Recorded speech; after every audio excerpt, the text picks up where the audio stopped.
As a long-term fan of the Naruto anime, the Naruto Ultimate Ninja Storm series has always been my go-to when it comes to Naruto in the video game form.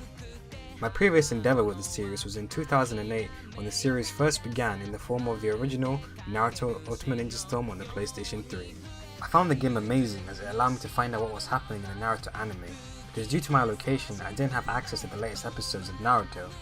The game itself was great, providing the player with a large playable cast as well as story mode that made me waste countless hours just running around the highly detailed Hidden Leaf Village. So how has the series evolved from the first installment, and does this game give Naruto the farewell that it truly deserves? Let's find out today when PZ reviews Naruto Ultimate Ninja Storm 4 on the PC. The story focuses on the last arc of the Naruto story. Me being an anime watcher found this extremely helpful as it allowed me to find out what was going to happen at the end of this arc, because all we are getting at the moment is filler. I find it strangely ironic though how the original was my main source for the Naruto story, and here we are again with the last installment doing the same, but this time it's due to the anime's fault rather than my location being the issue. The story is branched into two different paths at the beginning. This is to emphasize the two different paths that Naruto and Sasuke have taken in order to reach their goals and ideals for the shinobi world. This provides great storytelling as the first two divided acts come together and give the player two different viewpoints of the same story, one from Sasuke's viewpoint and one from Naruto. The reason this is such good storytelling is that it allows the player to understand why Naruto and Sasuke do things in different ways, and it also builds on the character's persona. It also made me start to question my viewpoints on certain characters. No longer did I feel that much resentment towards Sasuke, as his viewpoint was a logical one, and one that I started to agree with the more I played through the story. The way this story is set out is quite simple. You will play through a level, and most of the time it consists of a battle and a cutscene. However, there are still a very large amount of what I like to call spectacles. Now these aren't just your typical battle and cutscene. They're a feast to the eyes as the player gets to witness some of the best looking Naruto scenes and animation out there. This is why I love the Storm series from the very beginning. No other Naruto games ever made Naruto look this good. In comparison to the original, Naruto Ultimate Ninja Storm 4 definitely has way more spectacles, and it's going to be very sad to see these go because this is obviously the last rendition in the series. So seeing these amazing masterpiece set pieces go is going to be a very sad moment in my life, and one that I'm never going to forget. 仕方ない先方木遁神数千獣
Now the game might look fantastic, but how does it play? The core gameplay revolves around the player's use of chakra and substitution.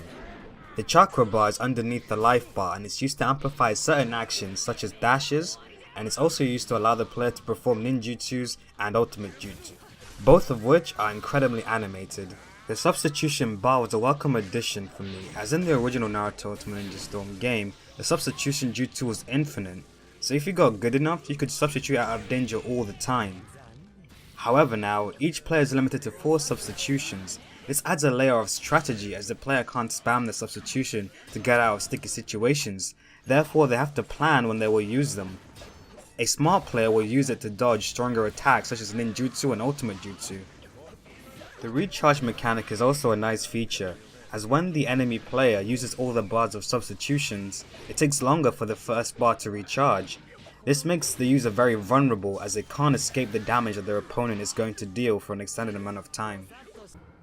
The controls are very simple. Put simply, you press B a lot of times and tilt the left analog stick up or down to do a different attack pattern. This works for this game as it's more of a spectacle than a fighting game. Never has it been so easy to do ridiculously cool looking moves in a fighting game, and in my opinion, we should credit the producers for this approach. Because if they decided to focus on a more hardcore approach, the game wouldn't be able to emphasize its beauty as much, as too much focus would have been put in making the game mechanics more serious, rather than having a larger focus on the art style and the art direction that is beautifully presented in this game. At first, it might look like the game is very simple, but the more you delve into it, the more complex it can become. For example, you can actually chase substitutions if you time your chakra dash correctly. This would allow you to stay on your opponent when you think they are going to substitute. However, if your opponent knows you're going to keep doing this, they can decide to counter. And a counter is essentially a knockdown that forces you to stay back and then allows the opponent to gain momentum from the knockdown.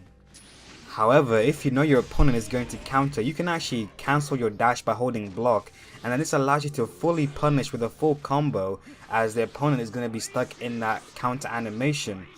Furthermore, it's actually very risky to counter, as when you counter, the maximum chakra you have is actually lowered for a certain amount of time. Because of these mechanics, Naruto Ultimate Ninja Storm 4 has the best fighting game mechanics for any Naruto game. It keeps me on my toes, and not only that, it's actually very enjoyable when you manage to bait your opponent or you actually manage to guess correctly and you get a full combo punish. And things like that I never expected to actually experience in a Naruto fighting game of all games, because I thought, it's more or less of a button masher really, but the more you look into it, there is method to the mashing. The use of teammates is also still available.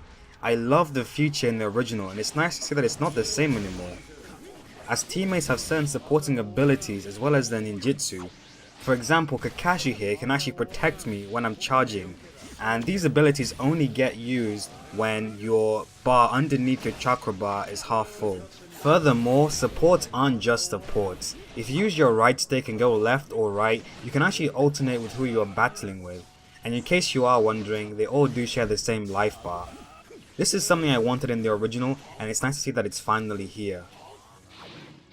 Synced awakenings are also a thing, so when one person awakens, the whole team roster awakens. A nice feature is when the bar is fully full, you can actually unleash a devastating team combo. Check this out, guys.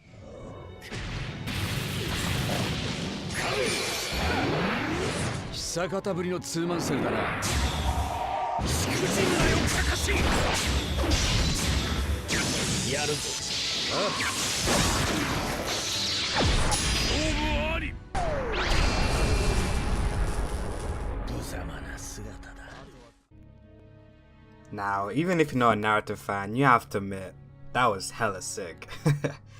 And that is pretty much what I think about this game. If you're a Naruto fan, then this is a no-brainer. This is the game for you. The gameplay is fantastic. Yes, it's a little bit button mashy, but underneath the shell, there is a lot of in-depth and advanced things that you can do. However, like most things, the game isn't perfect. I do have some gripes with it. Firstly, the actual content is quite small. The original Naruto game had me going around the Hidden Leaf Village, and like I said in the beginning, I spent so much time just running around, free roaming, and I think that was probably one of the best reasons I loved that game so much, was the amount of time I could just invest in running around the ninja world. In this game, the closest thing we get is this mode known as Adventure Mode.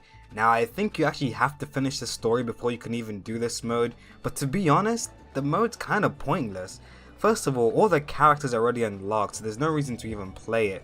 Secondly, the whole point of it is that you're just walking around. It's very linear. It's not like the original where you could just go around, use your Naruto cannon, and fly around the whole Hidden Leaf Village. It's literally just a straight road, a little bit of arcing paths, and there's a lot of loading screens, which just annoyed me. I mean, the only reason you'd really want to play through this is if you just want to, completely fully take in the whole game.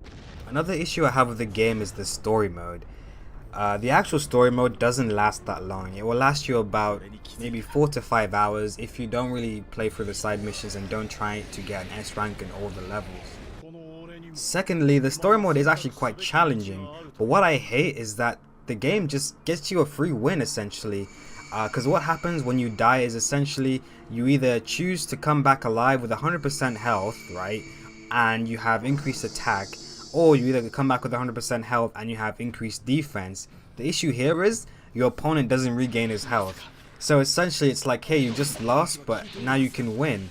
And I feel like that was kind of a bad way to do it, because the gameplay is really good when it gets going in story mode, because like I said, the AI is quite difficult, and making it a free ticket win kind of just lessens the extent to which you can actually play story mode, because it becomes too easy.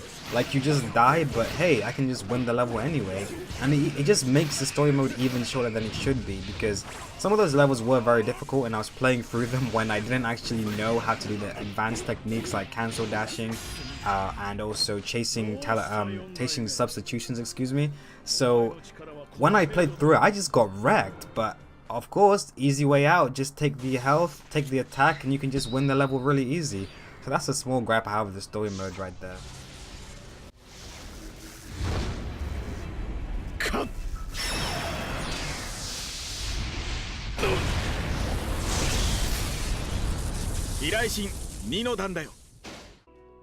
The last two pieces of modes that I need to talk about are collection and online battle. Collection, for the most part, is just for the completionists. Essentially, the currency that you earn throughout the game can be spent here to unlock cool collectibles. There's also certain cool costumes that you can unlock that I think was a nice touch, and essentially, this is kind of where the longevity of the game is. The online experience was actually amazing for me. To actually get into a match didn't even take that long. It took me about 2 seconds, and the connection was absolutely flawless. It was almost emulating local play. I was actually very surprised that Bandai Namco could actually produce this stellar netcode, because some modern fighting games don't even have this good of a netcode, so props to Bandai Namco for doing this. However, I feel like the player base is slowly dying, and the only people that are really left are the hardcore fans like this guy, who have invested a lot of time into the game because they know all the advanced tricks. Like, this guy would do some crazy things. I was like, how are you doing this? Like, he just knew the game more than I did, and I could tell that right from the get-go. This might be a bit irritating for newcomers who are new to the game and just want to play casually, but there is a casual match option, and hopping straight into ranked match probably wasn't my smartest of ideas, because this guy knew what he was doing and I got absolutely wrecked. So there you have it, my thoughts on Naruto Ultimate Ninja Storm 4. Does the game give Naruto the farewell that it truly deserves? Yes. Naruto fans can rejoice at the amazing send-off that this game gives to a beloved series. But those new to the franchise would find it difficult to enjoy the game as much as those who are a fan of the franchise. Some minor annoyances in story mode and the lackluster adventure mode stops me from loving this game. But for what it is, Naruto Ultimate Ninja Storm 4 is the Naruto game all Naruto fans need in their gaming library. The diverse cast, the large variety of stages, the most advanced fighting system for any Naruto game, and of course the beautiful art style and art direction makes this the premier Naruto game that we all wanted. Bandai Namco, you did us proud. What a great way to send off a beloved franchise. And for that, I'm gonna give Naruto Ultimate Ninja Storm 4 an 8 out of 10.